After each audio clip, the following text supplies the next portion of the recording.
मुआविन खुसूसी बराए इत्तलात फिरदौस आशिकावान सियालकोट में news conference कर रही है। जो रोल और जिम्मेदारी है वो इंतहाई अहम हो गई है, क्योंकि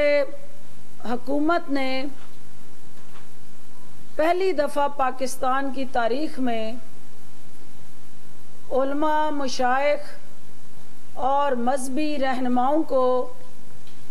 कोरोना से बचाव और हिफाजती तदाबीर के हवाले से एक हरावल दस्ते के तौर पे चुना है। और कल के सदर पाकिस्तान के खत की रोशनी में, जिसमें उन्होंने कुछ अपने तहफ़्फ़ुज़ात का इजहार किया है, मैं उम्मीद करती हूँ कि तमाम लीडरशिप जो हर मस्जिद को देख रही है, उसकी क़यादत कर रही है या ओवरऑल सुपरवाइज कर रही है, वो अपने अपने रोल को और ज़्यादा मौसर बनाएं। और जहाँ कहीं जानबूझ के नहीं, मैं कहती दानिस्ता गैर दानिस्ता कोई कमी बेशी आइडेंटिफाई हो रही है, तो उसको फिलफौर दुरुस्त किया जाए और मनोअन उस 20 नुकाती एलामिये पे अमल दरामद को यकीनी बना के कौम के अंदर जो इस वक्त परेशानी है, इज़्तिराब है, और ख़ुसूसन डॉक्टर हज़रात जो मुसलसल अपने तहफ़्फ़ुज़ात का इजहार कर रहे हैं, उनकी दारसी की जाए और उनको ये अपने अमल से साबित किया जाए कि मसाजिद अल्लाह का वो घर है जहाँ हम तौबा ताइब इस्तग़फ़ार के साथ साथ इस वबा से निजात और छुटकारे के लिए दुआओं का सहारा लेके परवरदिगार से रजू कर रहे हैं। और वाहिद वही परवरदिगार की आलमाइटी ताकत है जो इस वबा से निजात दिलाने के लिए हमारे लिए निजात दहिंदा बन सकती है। मैं यहाँ डॉक्टर हज़रात जो इस वक्त जिस बेचैनी और इज़्तिराब का इजहार कर रहे हैं, एक डॉक्टर होते हुए उनसे अपील करना चाहती हूँ कि हमें आप पे फ़ख्र है, आप इस जंग के अंदर हमारे सबसे अहम सिपाही और फ़ौजी हैं, और कोरोना के ख़िलाफ़ जो जंग है और जहाद है, ये सबसे पहले डॉक्टर्स, तिब्बी अमले और पैरामेडिक्स की मदद से ही हमने लड़नी और जीतनी है। और आप हमारा वो मौसर हथियार हो जिसको आसान अंदाज से हुकूमत इस्तेमाल करते हुए इस मुश्किल महाज पे नबर्द आज़मा है। हमें जहाँ आपकी जानों की हिफाजत को यकीनी बनाना है, उसके साथ साथ आपके लिए एक कंड्यूसिव एनवायरनमेंट पैदा करना है। आपकी क्वारंटीन के अंदर, आइसोलेशन वार्ड्स के अंदर, आईसीयूज़ के अंदर, एमरजेंसीज़ के अंदर, जहाँ जहाँ भी खिदमात हैं जो आप सरअंजाम दे रहे हैं, हम उसे कदर की निगाह से देखते हैं और हमें आपकी रिकमेंडेशंस जो हैं सूबाई हुकूमतों की मदद से उसको किस तरह से हॉस्पिटल्स के अंदर और मुख्तलिफ शहरों के अंदर पॉलिसी इम्प्लीमेंटेशन के तौर पे हम लागू कर सकते हैं, उस पे तमाम सूबाई हुकूमतें और मुतल्लिका इदारे जो हैं अपनी अपनी सतह पे काम कर रहे हैं। हुकूमत पाकिस्तान ने जो स्मार्ट लॉकडाउन का फैसला किया है, जिसके तहत ट्रैक, ट्रेस, टेस्ट, क्वारंटीन जो है वो एक ऐसा जदीद टेक्नोलॉजी के साथ जुड़ा निज़ाम है जिससे अवाम को खौफ से बचाना है। और बजाय इसके कि हम पूरे मुल्क को यकमुश्त लॉकडाउन करें, टेक्नोलॉजी के ज़रिए जो हमारा नेशनल सिक्योरिटी ऑपरेटर्स है उसके ज़रिए और मिनिस्ट्री इंफॉर्मेशन एंड टेक्नोलॉजी के ज़रिए ये यकीनी बनाया गया है कि हम जो सस्पेक्टेड केसेस हैं उनको टारगेट करके, ट्रेस करके उनकी टेस्टिंग करें और जो पॉजिटिव है उसको क्वारंटाइन करें, ताकि जदीद टेक्नोलॉजी की मदद से जब हम स्पॉट लोकेशन पे जाएंगे और क्लस्टर्स के ज़रिए जहां हम समझते हैं कि सस्पेक्टेड केसेस ज़्यादा हैं और उसी क्लस्टर को लॉकडाउन किया जाए और बाकी इलाका, बाकी शहर, बाकी जो आपका मोहल्ला या कस्बा है या सूबा है उसको उस अज़ियत से बचाया जाए। तो ये एक स्मार्ट लॉकडाउन सियालकोट और बाकी मुल्क के हिस्सों में तो लागू है ही, लेकिन इसके साथ साथ हमें जो आज आपके ज़रिए बावर कराने की ज़रूरत है मीडिया के ज़रिए कि हमारे डॉक्टर्स जो रिजर्वेशन शो कर रहे थे कि फुल लॉकडाउन की तरफ जाएं। आपको देखना है कि आपका रमज़ान का महीना हमेशा एक तो सोशलाइजेशन, मसाजिद और ख़रीदारी के हवाले से बाकी महीनों में सबसे ज़्यादा रश गेन करता रहा। आपने लोगों की ज़िंदगियों को तहफ़्फ़ुज़ देने के लिए रोज़मर्रा के जो अमूर हैं उनकी अंजाम दही के लिए कुछ SOPs और प्रायोरिटी सेट की हैं। हुकूमत पाकिस्तान वज़ीर आज़म की क़यादत में उन ज़िम्मेदारियों को आसान तरीके से अपना फ़र्ज़ समझ के अदा कर रही है। कुछ ज़िम्मेदारियाँ बैसीत हुकूमत हमारी हैं, लेकिन कुछ फ़राइज़ बैसीत शहरी पाकिस्तान के अवाम के हैं। हुकूमतें अपनी ज़िम्मेदारियाँ अदा कर रही हैं, लेकिन शहरी जो है अनफॉर्चुनेटली अभी तक इस हसास मसले की नोयत को नहीं समझ सके और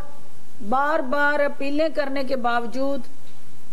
सोशल डिस्टेंसिंग और आइसोलेशन में जाने से ना सिर्फ वो ग्रेज़ हैं बल्कि हिचकिचा रहे हैं। हमें आपकी जान और उसकी हिफाजत हर हाल में यकीनी बनानी है। खुदा रा एहतियात करें, अपने लिए भी और अपने इर्द गिर्द के लोगों को इस वबा से महफूज रखने के लिए भी। दूसरा जो बहुत अहम इशू है, मैं मेरे बाद कमिश्नर साहब और डिप्टी कमिश्नर साहब एक ओवरऑल डिवीजनल गुजरांवाला का नक्शा आपको पेश करेंगे, लेकिन पाकिस्तान का ओवरऑल जो इस वक्त लैंडस्केप है जिसमें कल जो है इंडस्ट्रियल वर्कर्स के लिए जो वज़ीर आज़म पाकिस्तान रिलीफ पैकेज देना चाह रहे हैं उसके हदोहाल वाज़ह कर दिए गए हैं। कल वो पैकेज ECC में लाया जा रहा है और ECC उसकी मंजूरी देगी तो उस पैकेज को फिर कैबिनेट के सामने पेश किया जाएगा। इसका मकसद क्या है कि हमारे वो कोरोना के मुतासरीन मेहनत कश मजदूर जिनको फैक्ट्रियां बंद होने की वजह से, कारखाने बंद होने की वजह से या कारोबारी मराकज़ कोरोना की वजह से जब बंद कर दिए गए तो वो बेरोज़गार हो गए हैं। सबसे पहले हम उनकी रोज़गार का तहफ़्फ़ुज़ करें कि उनके मालकान जो हैं उनको नौकरियों से ना निकालें, और उसी वक्त यकीनी बनाया जा सकता है जब हम उन मालकान के हिस्से का बोझ हुकूमत अपने कंधों पे ले। उसके लिए जो मैकेनिज़्म बना है उसके अंदर बिजली के बिल्स और दीगर रिलीफ जो उन मालकान को हम दे रहे हैं, वो कल ईसीसी के अंदर मिनिस्टर इंडस्ट्री जो है मीडिया को तफसील से अपराइज करेंगे। लेकिन इस पैकेज का मकसद इंडस्ट्री के अंदर काम करने वाला मेहनतकश मजदूर जो है उसके हकूक़ का तहफ़्फ़ुज़ करना है, उसके रोज़गार को तहफ़्फ़ुज़ देना है, और इस वक्त परेशानी के मुश्किल के लम्हात में उसको सरपरस्ती देना है। आज सुबह एक लीडर ऑफ द अपोजिशन ने बयान दागा है, इस वक्त कोरोना से जो हम जंग लड़ रहे हैं, बार बार वज़ीर आज़म इस अज़म को दोहरा रहे हैं कि कोरोना के इशू पे हमने सियासत नहीं करनी, और इस वबा से हमने यकजहती से, कौमी यकसोई से और कौमी हमआहंगी से निपटना है। लेकिन बदकिस्मती से फरागत का शिकार लीडर ऑफ द अपोजिशन, जो सियासी तौर पे भी आइसोलेशन का शिकार हैं और इन हालात में भी वो सेल्फ क्वारंटीन हुए, सियासी महाज पे अपने आप को जिंदा रखने के लिए कोई ना कोई अपनी तोप से बम्बारमेंट करते हैं और ऐसा गोला दाग देते हैं जिसका हदफ और निशाना वज़ीर आज़म पाकिस्तान की ज़ात होती है। तो हमें मजबूरन फिर उनके उस जो इल्ज़ाम तराशी और ज़बान तराशी होती है उसका जवाब देना पड़ता है। प्राइम मिनिस्टर ऑफ पाकिस्तान ने चीनी और आटे के हवाले से एक कमीशन तश्कील दिया, उस कमीशन को एक मैंडेट दिया, और पाकिस्तान की तारीख में ये पहली दफ़ा हुआ कि कोई सिटिंग गवर्नमेंट जो है वो अवाम के मुश्किलात, मसाइल और मसनूई महंगाई और ज़हीरा अंदोज़ी से निपटने के लिए एक लाया अमल बनाती है और एक ऐसी हिकमत अमली तरतीब देती है कि ये जानने की कोशिश करती है कि इस मुल्क के अंदर जहाँ अशियाए ज़रूरत जो है उसकी वाफर मिकदार मौजूद है और ज़राई अजनास में खुद कफ़ील होते हुए इस मुल्क में पैदावार मौजूद है, लेकिन उसके बावजूद अवाम तक वो अशिया महंगे दामों क्यों पहुंचती हैं उसको जांचने के लिए कमीशन बनता है। और इस कमीशन को 25 अप्रैल तक की डेडलाइन दी जाती है। उस कमीशन को ट्रांसपेरेंट रखने के लिए तमाम ज़िम्मेदार अदारे, उनके अरकान, उसके मेंबर बनाए जाते हैं, जिसमें आपके किसी शख्स की नहीं अदारों की मदद ली जाती है, और हर ज़िम्मेदार अदारे का एक एक रुकन जो है उस कमीशन का हिस्सा बनता है। जब वो कमीशन पिछले 3 साल का रिकॉर्ड गंगालने के लिए निकलता है और फोरेंसिक ऑडिट करने के लिए मुतल्लिका मिल्स पे दस्तक देता है, तो आपको पता है कि काम जब आप ऑडिट कराते हैं किसी एक फर्म का तो वो कई माह लगते हैं। तो यहाँ तो बहुत सारी मिल्स हैं, कारखाने हैं, और फिर उसको फोरेंसिक ऑडिट करना, उसका एनालिसिस करना, और लॉकडाउन की वजह से जो दफातर के अंदर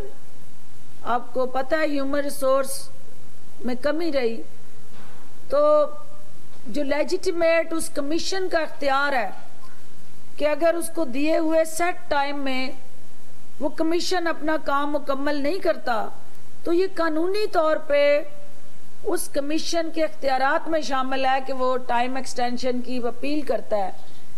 तो कल जो कमीशन ने अपील की है कि हमें मज़ीद 3 हफ्ते का वक्त दिया जाए, चूँकि ये काबीना ने उनको टाइम एलोकेट किया था, टाइम बाउंड किया था, और कल उनकी रिक्वेस्ट दोबारा काबीना में ही पेश की जा रही है। ये इस्तेहकाक कैबिनेट का है कि वो फैसला करे कि उन्होंने उनको ये 3 हफ्ते का टाइम एक्सटेंड करना है या नहीं। लेकिन लीडर ऑफ द अपोजिशन ने वज़ीर आज़म पाकिस्तान की ज़ात को सियासी तौर पे ज़िंदा रहने के लिए